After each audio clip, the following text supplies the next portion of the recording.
गजाननं भूतगणादिसेवितं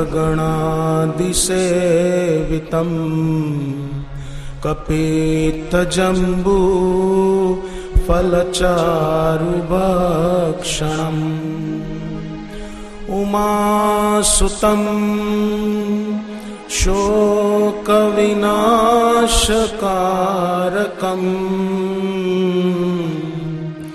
नमामि विघ्नेश्वरपादपङ्कजम्।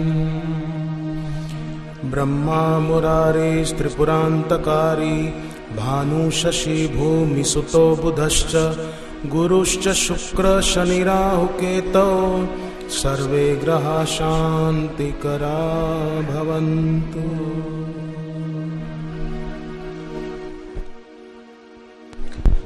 शरद पूर्णिमा के इस पावन पर्व पर, इस पवित्र स्थान पर, इस पवित्र गुरुद्वार पर अपने हृदय में भावों को लिए और साथ ही साथ एक व्यथा को लिए कि कब हमारे भगवत स्वरूप गुरुदेव के पावन दर्शन, सत्संग और सानिध्य का लाभ पहले की तरह ही हमको कैसे मिले, इन भावों को लेकर इस पवित्र स्थान पर जो आए हैं उन सभी के चरणों में वंदन। और दिशा चैनल के माध्यम से जो अपने अपने घरों में बैठे हुए आज इस पवित्र स्थान की ओर नजरें लगाए हुए हैं, उन सब साधकों, भक्तों, सत्संगियों को भी मेरा प्रणाम।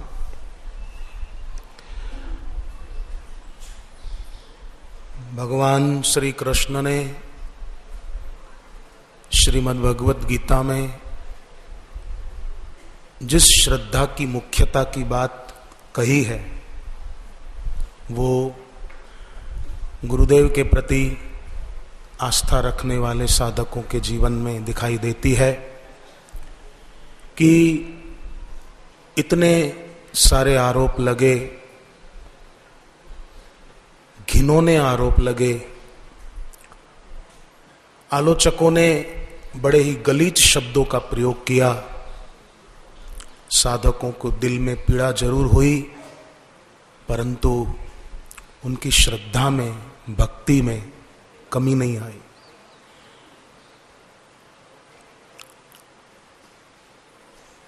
आती भी कैसे? क्योंकि भगवत गीता मुझे लगता है ऐसे साधक खूब प्रेम से और श्रद्धा से पढ़ते हैं, जिसमें भगवान ने खूब श्रद्धा की महिमा गाई है। मैं एक निवेदन तो जरूर करूंगा, क्योंकि कई लोग ऐसे भी होते हैं बेचारे जो सत्संग की बातें तो सुनते हैं पर साथ ही साथ कुसंग की, या यूं कहो कि गलत फहमियों में और गलत धारणाओं में उलझे हुए लोगों की बातें भी सुनते हैं। पिछले इतने दिनों में आलोचना करने वालों ने कितनी आलोचनाएं की, पर मैंने कभी टीवी चालू करके कहीं देखूं कुछ समाचार में क्या चल रहा है, कहीं 2-3 मिनट के लिए मुझे कहीं टीवी चल रहा होगा देखा, तो भी मैंने फिर कहा कि ये सब गंदगी दिमाग में क्या भरना। तो अगर हम कुसंग की बातें सुनते हैं तो उन सब का अदृश्य रूप से व्यक्ति के दिमाग पर असर पड़ता है। इसीलिए जो अपना कल्याण चाहता है वो अपनी सात्विक श्रद्धा को बढ़ाता है, जिसकी महिमा तुलसीकृत रामचरितमानस में, श्रीमद् भगवत गीता में और श्रीमद् भागवत में, वेदों में है। धृतराष्ट्र का सारथी जो था संजय, भगवान वेदव्यास जी ने उसको शक्ति दी थी, दिव्य दृष्टि दी थी कि हस्तिनापुर के महल में बैठे हुए कुरुक्षेत्र के रणांगण में जो कुछ हो रहा है वो देख सके, महल में बैठे हुए, और धृतराष्ट्र को बता सके सारी खबरें।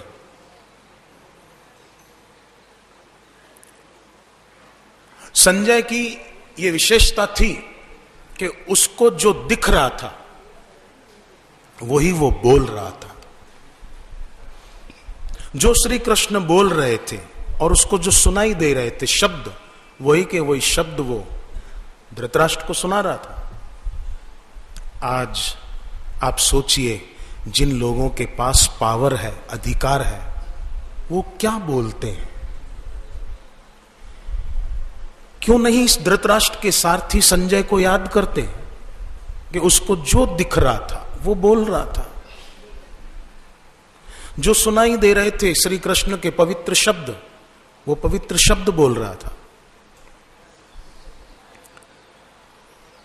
समाज में सौहार्दता की, सौमनस्यता की, सामंजस्यता की एक लहर दौड़े ना, और वो सत्संग से संभव है। संपाति के पास शक्ति थी, उसने उस शक्ति का क्या उपयोग किया। समुद्र किनारे बैठा था, पंख जल चुके थे उसके सूर्य की तीखी किरणों से, रो रहा था कि पक्षी की उड़ने की शक्ति खत्म हो गई तो वो क्या कर पाएगा। पर चंद्रमा मुनि नाम के संत ने संपाति गीध को कहा कि बेटे, तुम्हारी उड़ने की शक्ति खत्म हो गई पर देखने की शक्ति तुम्हारे पास है। और गीध में यह शक्ति होती है कि वो मीलों दूर तक का दृश्य देख सकता है। और जब तुम्हारे में यह शक्ति अभी बची है तो तुम घबराते क्यों हो। तुम अपनी उस शक्ति का उपयोग करना, सदुपयोग करना। देखना, ये सेवा करने से, इस देखने की शक्ति का सदुपयोग करने से तुम्हारे नए पंख फूट निकलेंगे। और एक संत की बात मानकर संपाति गीध ने, हमारे देश का, हमारे भारत राष्ट्र का एक पक्षी, वो अपनी देखने की शक्ति का सदुपयोग करता है। दूर का दृश्य देखने की शक्ति थी तो उसने सीता जी का दर्शन किया और सारी वानर सेना को वो खबर सुनाई। पर आजकल क्या खबरें सुनाते हैं, क्या क्या कहानियां बनाते हैं। पर फिर भी मैं कहूंगा कि मुसीबतें हैं ना, वो अंधेरे के समान है, और बापू के प्यारे साधक अंधेरे में चमकते हुए सितारों के समान।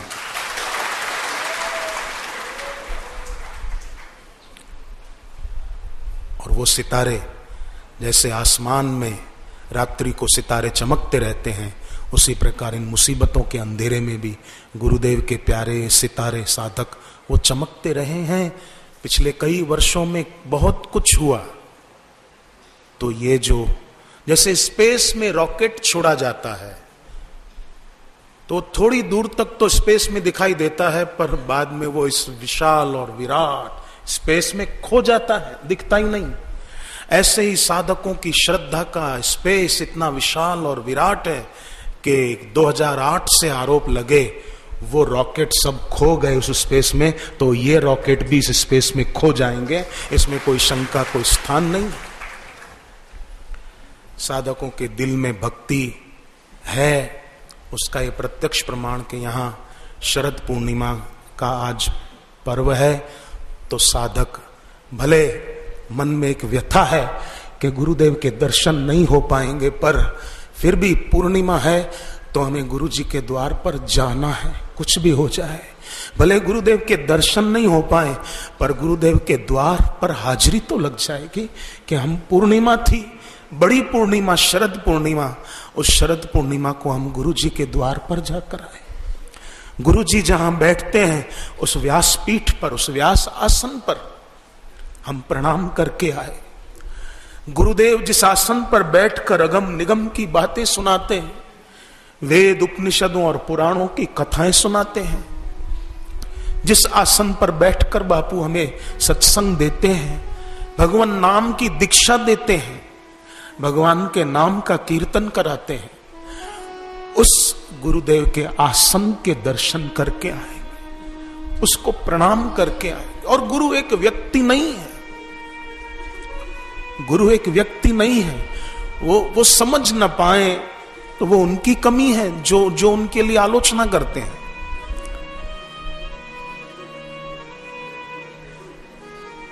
दुर्योधन आलोचना करता था कृष्ण भगवान की, रावण आलोचना करता था श्री राम प्रभु की, मंत्रा आलोचना करती थी, और कैकेयी जी की श्रद्धा जो राम जी के प्रति थी वो तोड़ दी उसने।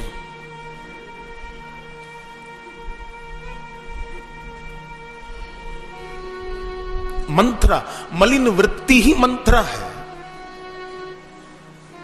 और ये मलिन वृत्ति हमेशा तोड़ने का काम करती है। जैसे मंत्रा ने एक घर में फूट डाली,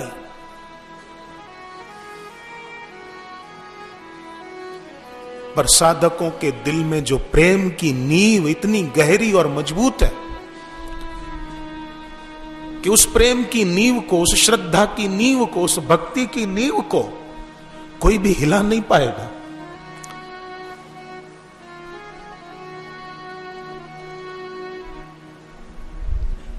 संभव नहीं है।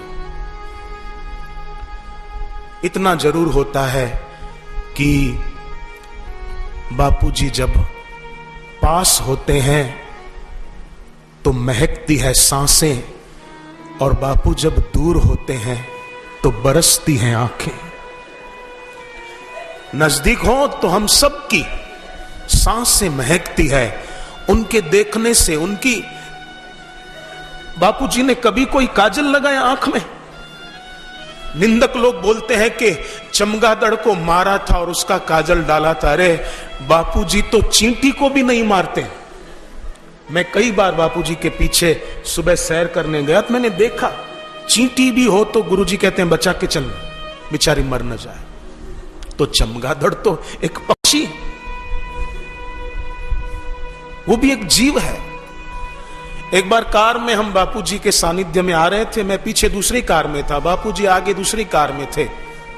महसाणा से अहमदाबाद की तरफ आ रहे थे, तो आगे वाली कोई कार थी, किसी आदमी की थी, उस कार से एक पक्षी टकराया, गिर पड़ा। वो कार वाला तो अनदेखी करके चला गया। बापूजी ने गाड़ी रुकवाई और उस पक्षी को उठाया अपने हाथों में, और गुरुजी का खुद का पीने का जो गंगा जल था, करमंडल से गंगा जल बापूजी ने निकाला और उस पक्षी की चोंच में डाला। कई बार इंसान कई जगह मरते हैं, बेचारों के मुंह में गंगा जल नहीं पड़ पाता। बापूजी ने उस पक्षी के मुंह में, जो किसी की कार से टकराया था, उस पक्षी की चोंच में गंगा जल डाला बापू ने, और फिर उसको एक तरफ योग्य जगह पे रख दिया कि हमारे हिस्से जो आता है वो हम करें। तो गुरुदेव की आंख में किसी पक्षी को मारकर डाला हुआ चमगादड़ नहीं, गुरुदेव की आंखों में तो सबके प्रति करुणा का जल, प्रेम है, सौहार्द है, सहानुभूति है।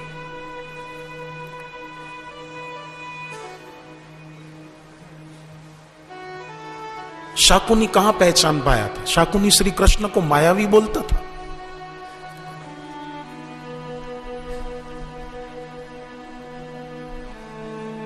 परंतु फिर भी आलोचक कुछ भी बोलें, बड़ा अजब सिलसिला है बापूजी के निर्दोष और पवित्र प्यार का। बड़ा अजब सिलसिला है बापूजी के निर्दोष और पवित्र प्यार का। न उन्होंने कैद में रखा, न हम फरार हो पाए। न उन्होंने कैद में रखा कि तुम मेरे शिष्य बने रहो। इतनी आलोचना हुई, इतने आरोप लगे, बापूजी ने थोड़ी कहा कि तुम सब साधक मेरे शिष्य बने रहना, तुम मेरा गुरु मंत्र जपना छोड़ना नहीं। बड़ा अजब सिलसिला है उनके निर्दोष प्यार का। न उन्होंने कैद में रखा, न हम फरार हो पाए, न हम छोड़ पाए। कौन छोड़ पाए? कितनी व्यथा लेकर लोग चल रहे हैं। क्या ईश्वर नहीं देख रहा है? क्या उससे ये छुपा है? हम सबका भाव, हम सबकी भावनाएं, हम सबके दिल की वेदनाएं क्या भगवान से छुपी हैं? मैं सब साधकों से कहूंगा कि कभी कोई साधक निराश मत होना, हताश मत होना। भले कुछ भी ये लोग जुल्म कर ले, गुरु जी को सता ले, साधकों को सता ले, परंतु देर सवेर सत्यमेव जयते, इसमें कोई शंका को स्थान नहीं है। हम साधक हैं। जो एक कदम साधना में, भक्ति में, सेवा में आगे उठा सकता है, वही व्यक्ति एवरेस्ट की ऊंचाई तक भी पहुंच सकता है। तो हम सत्कर्म में आगे बढ़े, उपासना में आगे बढ़े, और बापू जी ने हमें वही राह दिखाई है। संसार के आकर्षणों से मुक्त होने के लिए हमें आगे बढ़ना सिखाया है।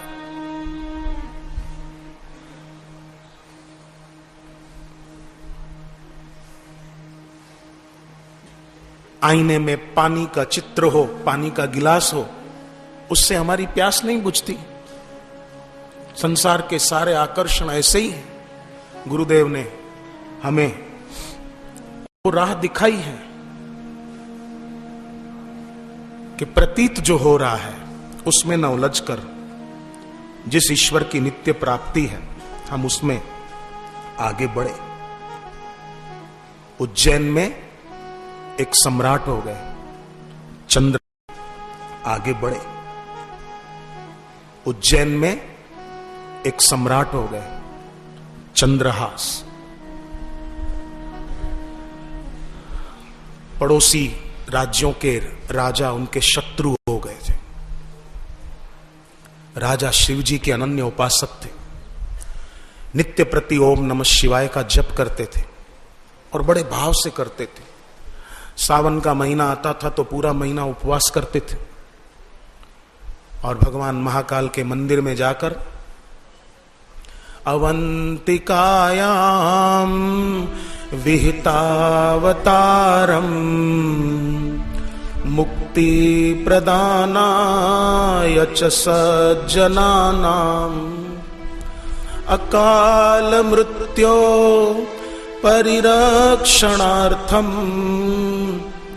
वंदे महाकाल महासुरेशम। आकाशे तारकालिंगम पाताले हाटकेश्वरम मृत्युलोके महाकालम लिंगत्रयो नमोस्तुते। खूब भाव से स्तुति करते थे,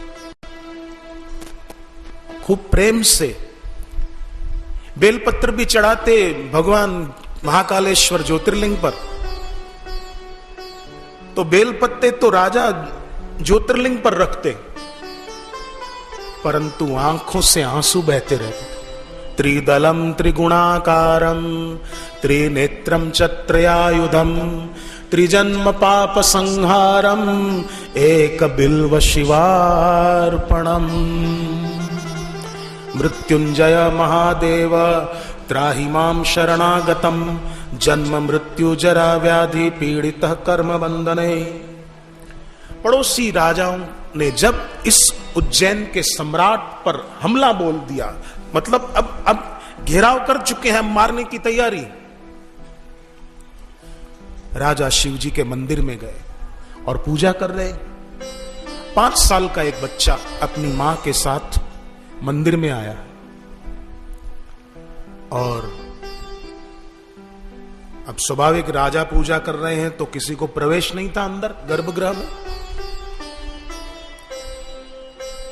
बच्चा देख रहा है मां के साथ राजा बेलपत्ते चढ़ाते, चंदन से त्रिपुंड आदि तिलक करते।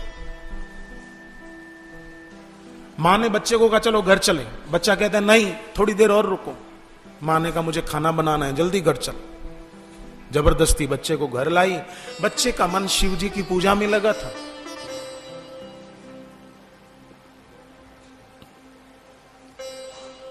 बच्चा घर से भागा, मां खाना बना रही है। बच्चा बाहर दूर देखता है, एक काला पत्थर कहीं से दिखा बड़ा, वो रखकर उसी में शिव जी की भावना करके, वो कहीं झाड़ियों से, उसको पता नहीं था बेल पत्ते कौन से होते हैं, कहीं झाड़ियों से हरे पत्ते ले आया और वही शिवलिंग पर, पत्थर पर उसको शिव जी की भावना थी। ओम नमः शिवाय, ओम नमः शिवाय, ओम नमः शिवाय। और मंत्र तो आते नहीं थे। भगवान को कहता है मैं और सब मंत्र नहीं जानता, ये त्र्यंबकम यजामहे ये सब मुझे नहीं आते, मृत्युंजय महादेव, तो मैं तो यही जानता हूं, ओम नमः शिवाय, ओम नमः शिवाय। अब सोचा कि वो राजा कुछ तिलक भी करते थे, पर काय का तिलक करते थे? और चंदन होता है, उसको कुछ पता नहीं 5 साल के बच्चे को, तो मिट्टी ले आया और उसी को गीली करके उसी से त्रिपुंड उस पर किया उसने। सोचा यही तिलक है। और भगवान तो भाव के भूखे, भगवान शिव जी खुश हो रहे थे कि बच्चा कितने भाव से पूजा कर रहा है। कथा लंबी है, मैं विस्तार में न जाऊं। मां आई, बच्चा अभी तक आया नहीं घर, देखा बच्चा यहां पूजा कर रहा है, ओम नमः शिवाय मंत्र उच्चारण कर रहा है। मां ने बच्चे का हाथ पकड़ा, घर चल। बोले नहीं, नहीं आऊंगा, घर चल, नहीं आऊंगा। मां ने वो शिवलिंग की भावना बच्चे ने जहां की थी उठाकर फेंक दिया, घर ले आई बच्चे को। खाकर मां सो गई, बच्चे ने खाया नहीं। फिर भागा भागा बाहर आया और वही शिवलिंग की भावना जिसमें थी वो लाकर फिर जप करने लगा। और बेल पत्ते, क्या जो पत्ते थे भावना थी उसकी। तो कथा ऐसी आती है कि शिव जी प्रकट हो गए, बच्चे के सिर पे हाथ रखा, बच्चा तो बेसुध हो गया दर्शन करके। वहां उसके घर में भी बहुत सारे दिव्य आभूषण आदि शिव जी की कृपा से सुख संपत्ति, जैसे कृष्ण भगवान की कृपा से सुदामा के घर में संपत्ति आ गई, झोपड़ी की जगह महल हो गया, ऐसे शिव जी की कृपा से वहां हुआ। जब उसकी मां जगी तो देखा ये घर इतना महल जैसा और इतने आभूषण, ये सब कैसे? उठकर आई, सारी बात समझ गई, भाव विभोर हो गई। वो भी शिव जी से क्षमा याचना करने लगी। गांव के लोग भी चकित थे कि ये कैसे हो गया। उसने कहा शिव जी की कृपा है। गांव वाले बोले हम कैसे माने? बोले चलो मेरा बच्चा अभी भी उधर बेसुध पड़ा है। कथा ऐसी आती है कि तब वहां हनुमान जी भी प्रकट होते हैं और बच्चे की भक्ति की सच्चाई का उन्होंने प्रमाण दिया। पड़ोसी राजा जो उस पर हमला करने वाले थे, जब उनको पता चला कि अरे इस 5 साल के बच्चे की भक्ति में शक्ति इतनी कि शिवजी प्रकट हो गए, तो चलो भाई ऐसे राजा से क्या शत्रुता रखना। वो सब राजा आए और उस चंद्रहास राजा से दोस्ती का हाथ बढ़ाया और कहा कि और तो कुछ नहीं, दोस्ती की शर्त यही है कि हमको उस 5 साल के बच्चे का दर्शन ही करा दो। जिसने शिव जी के दर्शन कर लिए हम उसी के दर्शन कर लेते भाई।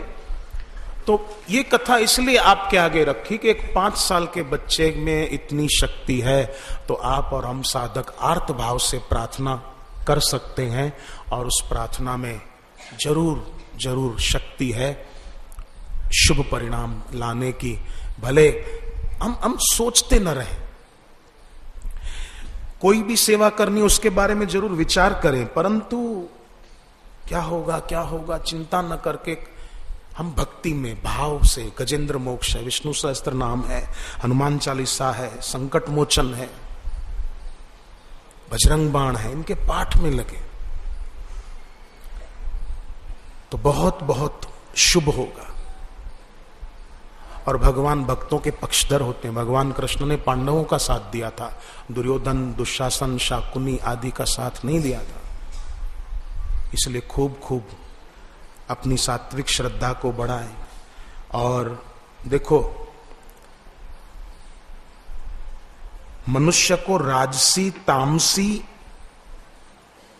संग और ऐसी किताबें, ऐसी अखबारें, उनसे अपने को बचाना चाहिए।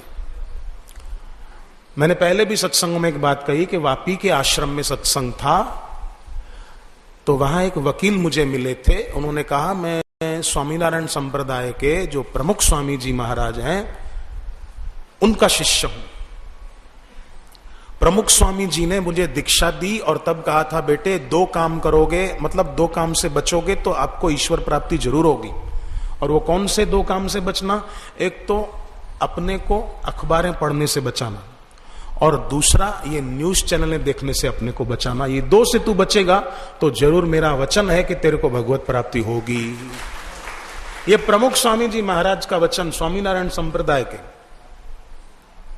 अक्षरधाम जिनका गांधीनगर में है और दिल्ली नोएडा में भी, नोएडा में शायद दिल्ली में, तो वहां उसके जो हैं प्रमुख संस्थापक, उन्होंने ये बात कही और मुझे उनकी बात बहुत दिल से लगी। वो वकील महोदय ने कहा कि मैं वकील हूं, मुझे तो अखबार पढ़ना पड़ता है, पर फिर भी गुरु जी का आदेश है, मैं नहीं पढ़ता हूं। भगवान का नाम जो उन्होंने दीक्षा में दिया जपता हूं बस, और अच्छी प्रैक्टिस चल रही है। गुरु की सीख को माना तो गुरु की कृपा भी बरस रही है। तो राजसी और तामसी संग और शास्त्र, तामसी, उनसे अपने को बचाना होगा, क्योंकि फिर श्रद्धा भी राजसी और तामसी हो जाती है। और सात्विक संग, सात्विक शास्त्र का सेवन किया जाता है तो श्रद्धा भी सात्विक हो जाती है। तो आज शरद पूर्णिमा है, आज की रात को दीपक जलाए जाते हैं। आज की पूर्णिमा को कोजागर पूर्णिमा भी कहा जाता है। कोजागर पूर्णिमा मतलब लक्ष्मी माता विचरण करती है सूक्ष्म रूप में और देखती है कौन जाग रहा है। कोजागर, कोजागर, कौन जाग रहा है। रात को थोड़ी देर जाग कर दिया जलाकर अपने अपने इष्ट मंत्र का जप करने से लक्ष्मी माता की, भगवती लक्ष्मी की, आद्य शक्ति की प्रसन्नता प्राप्त होती है। तो रात को थोड़ा सा जप कर लें। आज शरद पूर्णिमा है, दिया जलाकर एक माला भले ओम ऐं ह्रीं क्लीं चामुंडाय विच्चे, ओम ऐं ह्रीं क्लीं चामुंडाय विच्चे, ओम ऐं ह्रीं क्लीं चामुंडाय विच्चे। ऐं सरस्वती माँ का बीज मंत्र, ह्रीं माँ दुर्गा का बीज मंत्र, क्लीं माँ काली का बीज मंत्र, तीनों माताओं का, माँ सरस्वती, माँ लक्ष्मी और माता महाकाली, इन 3 के बीज इसमें ओम ऐं ह्रीं क्लीं चामुंडाय विच्चे। वो माँ महालक्ष्मी, महासरस्वती, महाकाली माता हमको अभय प्रदान करे, हमारी इन भय स्थानों में रक्षा करे। पुकारे, पुकार में बड़ी शक्ति है।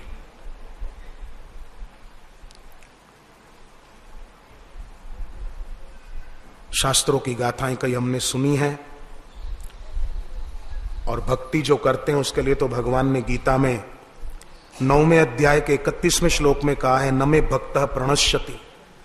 12वें अध्याय के 7वें श्लोक में कहा कि तेषाम अहम समुद्धारता मृत्यु संसार सागरात भवामी न चिरात पार्थ मया वेशित चेतिसाम। ये भक्तों के लिए कहा है। 12वें अध्याय के 20वें श्लोक में कहा भक्तास्तेति व मे प्रिय, जो भक्ति करते हैं, श्रद्धा दिल में रखते हो, मुझे अति प्रिय है। ये तू धर्म्यामृतमिदम यथोक्तम पर्युपासते श्रद्धाना मत परमा भक्तास्तेति व मे प्रिय।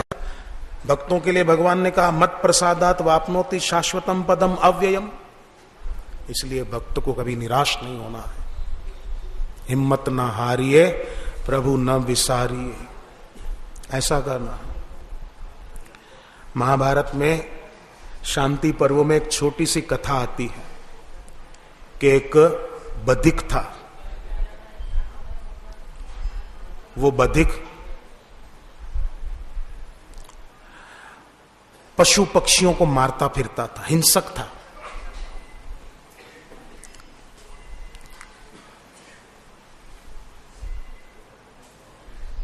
इतना हिंसक, कोई भी पशु पक्षी दिखे मार देता, पका के खा जाता। एक दिन उसको कुछ मिला नहीं, जोरों की बरसात हो रही थी, भीग भी गया और भीगने के कारण ठिठुरने भी लगा।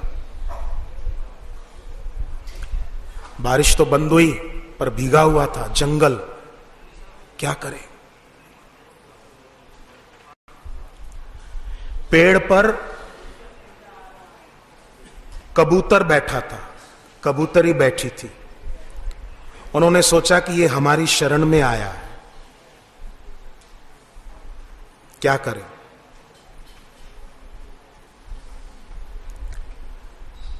बोले इसकी सर्दी दूर करनी चाहिए और इसकी भूख मिटानी चाहिए। तो सर्दी दूर कैसे करें?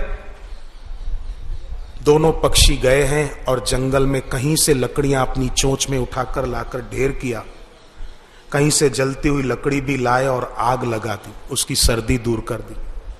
अब अग्नि की तपन से सर्दी तो दूर हो गई, पर ये खाएगा क्या? तो कबूतर खुद अपने को जलती हुई आग में झोंक देता है।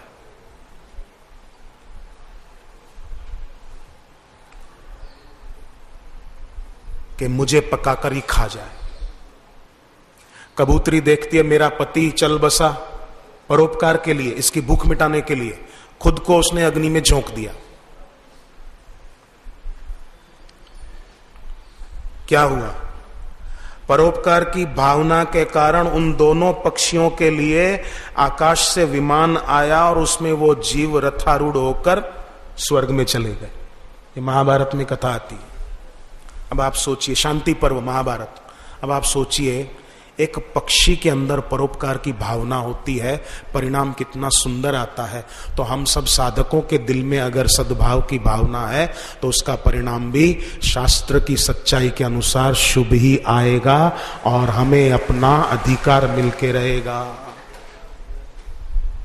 हम सबका संकल्प यही है कि पूज्य बापू जल्दी से जल्दी बाहर आए और हम सबके बीच आकर पहले की तरह ही सत्संग, कीर्तन, भगवत सुमरण आदि का लाभ हम लोगों को प्रणाम करें।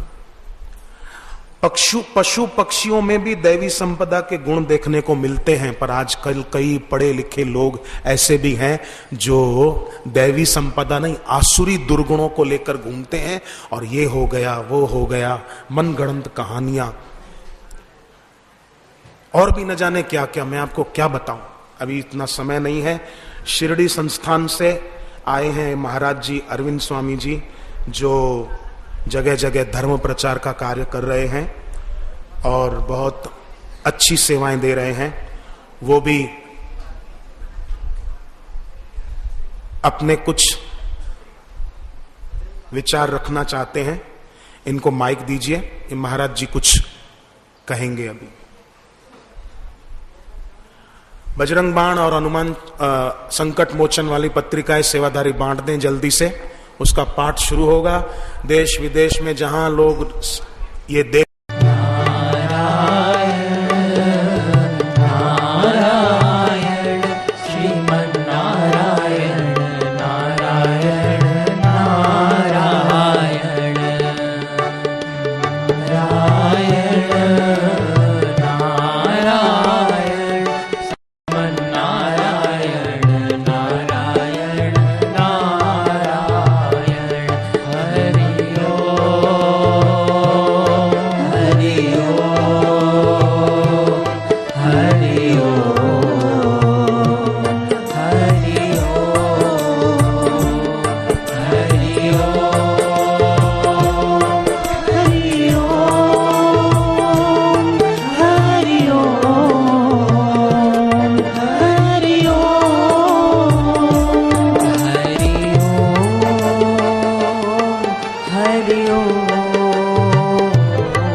पूर्णिमा की संध्या है।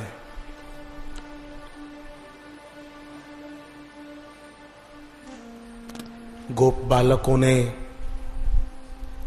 गोपिकाओं ने भगवान कृष्ण का दर्शन पाया और भगवान अंतर्धान हो गए।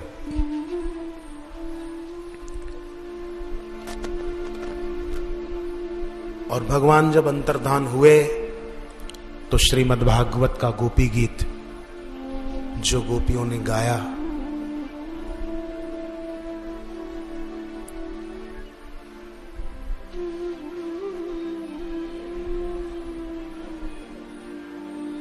आज शरद पूनम की संध्या है।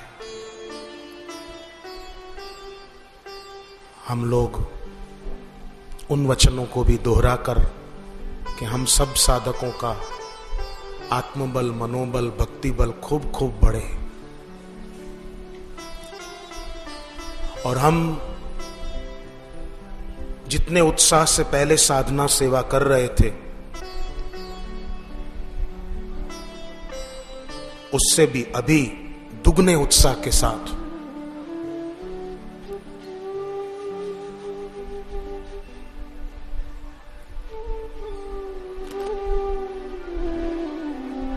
अपनी सेवा और साधना में सफल होकर दिखाएंगे।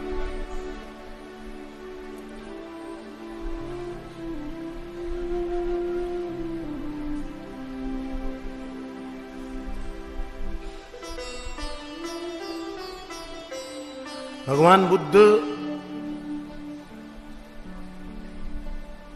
उनके एक शिष्य बोधि धर्म, उनको भी बोध हो गया था। एक दिन उन्होंने अपने 4 प्रधान शिष्यों को बुलाया, एक एक को अपने पास बुलाकर पूछने लगे, तुमने मेरे साथ रहकर क्या सीखा? तो उसने कहा, सत्य, अहिंसा, अपरिग्रह, सादगी। बहुत अच्छा। दूसरे से कहा, तुमने मेरे पास रहकर क्या सीखा? उसने कहा, परमात्मा का ध्यान, आत्म शांति, आत्म विश्राम, ये मैंने आपसे सीखा है। इसकी सुंदर शिक्षा आपसे पाई। तीसरे से पूछा, तूने क्या पाया? उसने कहा, योग, साधना, मंत्र, जप, ये मैंने आपसे आध्यात्मिक खजाना पाया। चौथे से पूछा, तूने क्या पाया मेरे पास रहकर, मेरे सानिध्य में रहकर? वो उनके तरफ अपलक नेत्रों से निहारे जा रहा था।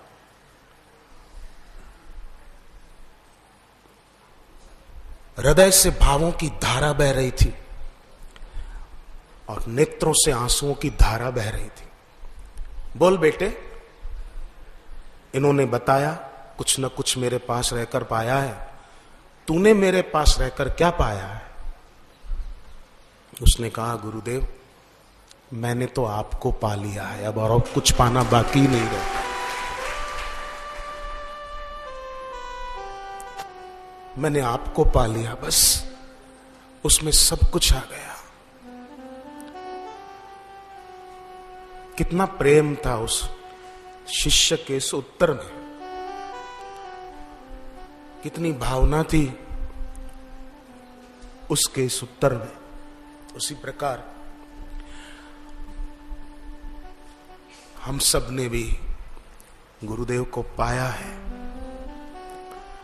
भले कुछ समय के लिए बापूजी हमारे नेत्रों से ओझल हो सकते हैं, पर हमारे दिल से ओझल कभी नहीं हो सकते। हम साधकों का दिल इतना कमजोर नहीं है, हम साधकों की भावनाएं इतनी कमजोर नहीं है जो किसी के गलत शब्दों के प्रहार से चूर चूर हो जाए। हमारी साधकों की श्रद्धा कोई कांच की चूड़ियां नहीं है कि गिरे और टूट जाए। हम साधकों का भाव कोई कांच का बर्तन नहीं है कि गिरे और टूट जाए। हम साधकों की श्रद्धा कोई पतले कपड़े की तरह नहीं है कि संदेहों के चूहे उसको काट कर चले जाए।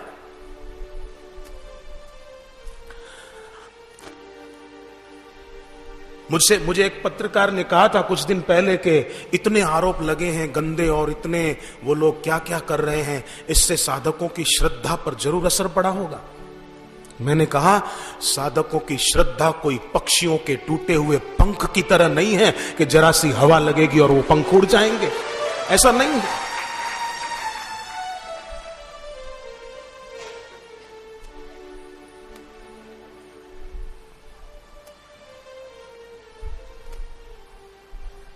भगवान कृष्ण के वचनों के अनुसार साधकों की श्रद्धा 12वें अध्याय में जो भगवान ने बताई वैसी है। उसने कहा गुरुदेव आपका जीवन ही हमें बहुत कुछ सिखाता है। और कितने साधकों यहां जो बैठे मैं उनसे पूछूंगा, बापूजी के सानिध्य में आने से पहले शराब, मांसाहार, गुटखा आदि का व्यसन था और बापूजी के पास आने के बाद छूट गया। गुटखा, पान मसाला या कोई मांसाहार आदि का जिनका छूट गया, ऐसे लोग हाथ ऊपर करें। ये देखो जरा कैमरा वाले घुमाएं। बापूजी के पास आने से पहले इतने लोगों के जीवन में व्यसन थे, कोई पान मसाला, कोई गुटखा, कोई बीड़ी सिगरेट, कोई मांसाहार। बापूजी के पास आने के बाद इतने लोगों का छूट गया। और टीवी वाले क्या क्या कई आलोचना करते हैं, क्या आरोप लगाते हैं।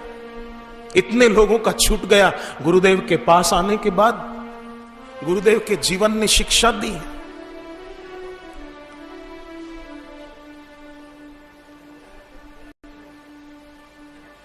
पावन पावन छवि है तुम्हारी, पावन छवि है तुम्हारी, पावन पावन छवि है तुम्हारी, पावन पावन छवि है तुम्हारी। सुख कर हित कर वाणी तुम्हारी, सुख कर हित कर वाणी तुम्हारी। तुम्ही मेरे राम हो, तुम्ही मेरे श्याम हो, तुम्ही मेरे राम हो, तुम्ही मेरे श्याम हो। तुम्ही मेरे तीरथ, तुम्ही चार धाम हो, तुम्ही मेरे तीरथ, तुम्ही चारों धाम हो।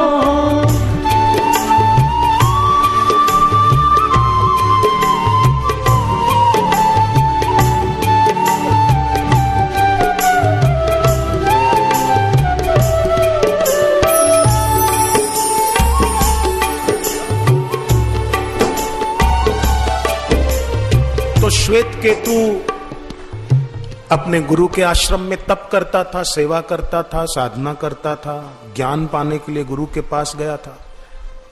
बहुत साल बीत गए सेवा करते करते, यज्ञ करते करते। एक बार यज्ञ कुंड के पास श्वेत केतु गौ माता के गोबर से लेपन कर रहे। गुरुजी कहीं गए हुए थे किसी कार्यवश।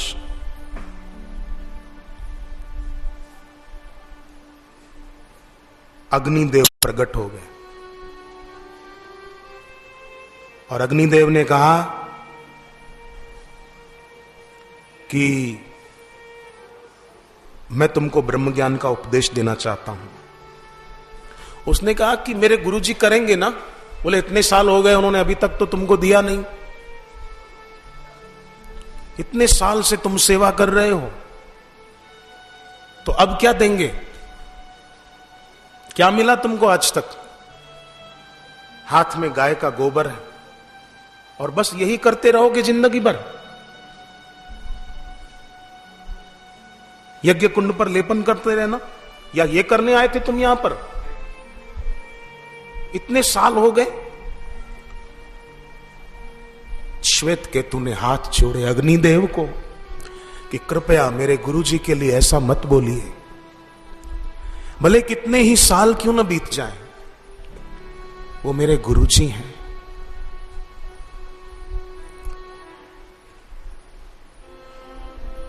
आप कहते हो इतने साल बीत गए, अभी तक ब्रह्म ज्ञान का उपदेश नहीं दिया और ब्रह्म ज्ञान नहीं कराया, तो लगता है मेरी पात्रता अभी उतनी विकसित नहीं हुई है, मैं अभी पात्र नहीं हूं।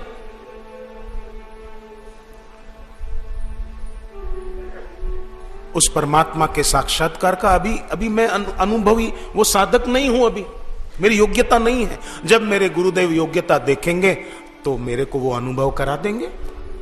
बोले पर अग्निदेव ने कहा इतने साल हो गए और अभी भी तुम गाय का गोबर लेकर ये लेपन करने की सेवा कर रहे हो, क्या मिला तुमको?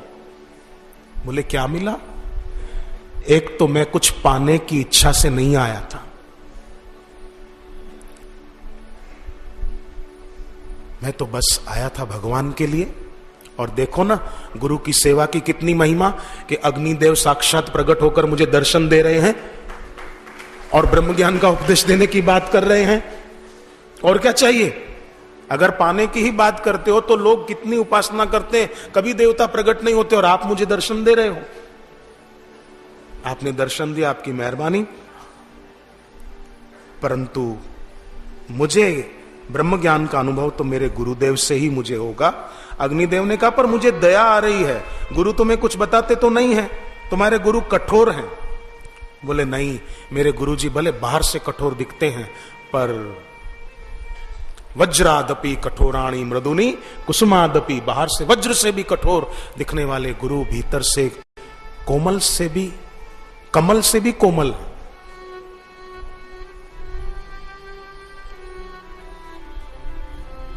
संध्या का समय है, गहरा श्वास लें और जिनके चरण कमल से कोमल तुलसीदास जी कहते हैं, उनके ही चरणों का ध्यान करें कि हे गुरुदेव, अब आप ही ऐसी करुणा कृपा करो कि जल्दी से अब बाहर आओ।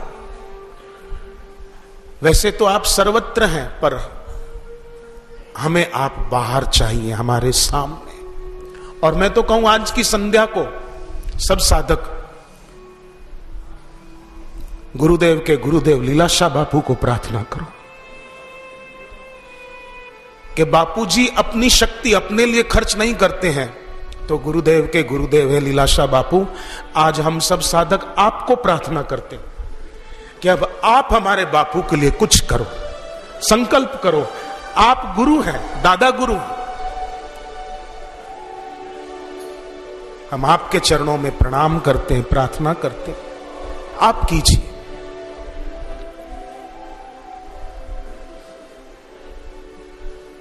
आप करिए। हमारे गुरुदेव जो पूरे विश्व में विश्व मानव को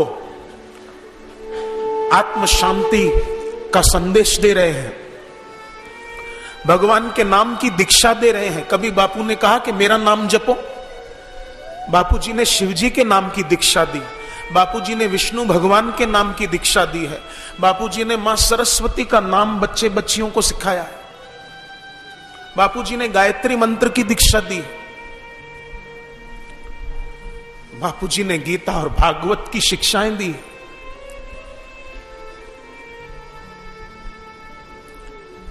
हे गुरुदेव के गुरुदेव लीलाशाह बापू, अब आप ही ऐसी कुछ लीला करो, ऐसी कुछ कृपा करो कि हम साधकों को हमारा हक मिले। साधक का हक है गुरु का दर्शन, गुरु की वाणी, गुरु की शिक्षा।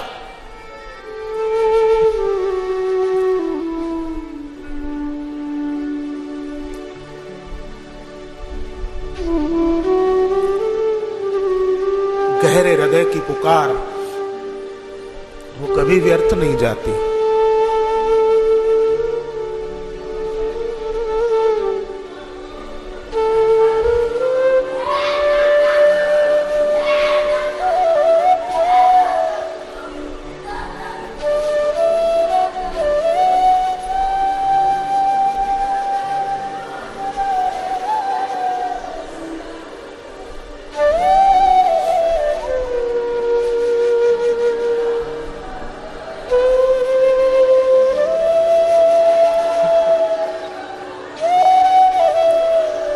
जो आलोचना करते हैं, गंदे शब्दों का प्रयोग करते हैं, मैं तो उनसे भी कहना चाहूंगा बहुत हो गया। अब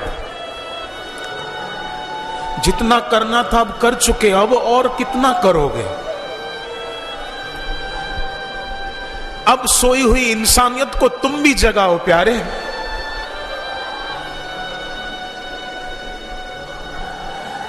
भगवान से डरो। एक दिन शरीर छोड़ना है, ईश्वर को क्या मुंह दिखाएंगे।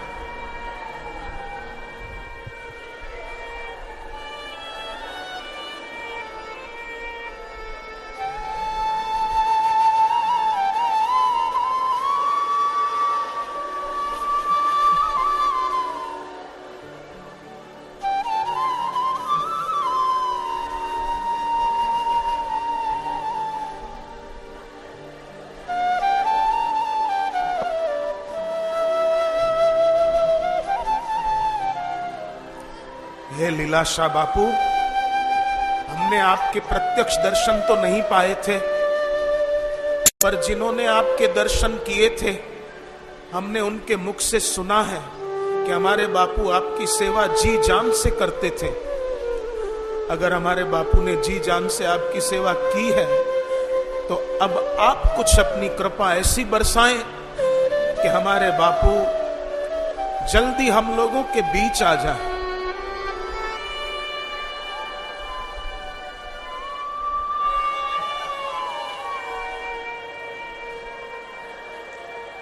ओम श्री गुरुभ्यो नमः। ओम श्री परम गुरुभ्यो नमः। ओम श्री परात्पर गुरुभ्यो नमः। ओम श्री परमेष्ठि गुरुभ्यो नमः।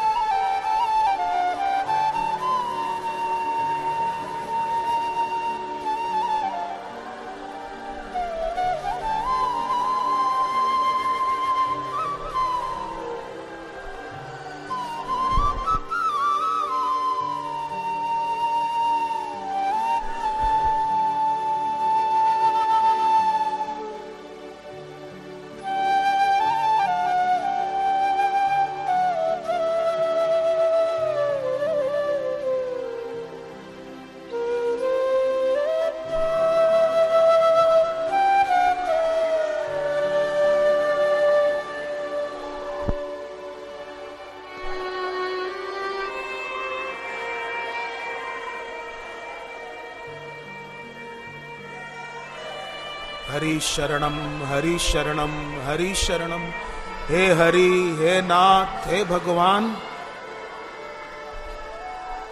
धर्म की जय हो प्रभु, अधर्म का नाश हो, प्राणियों में सद्भावना हो, विश्व का कल्याण हो।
हरि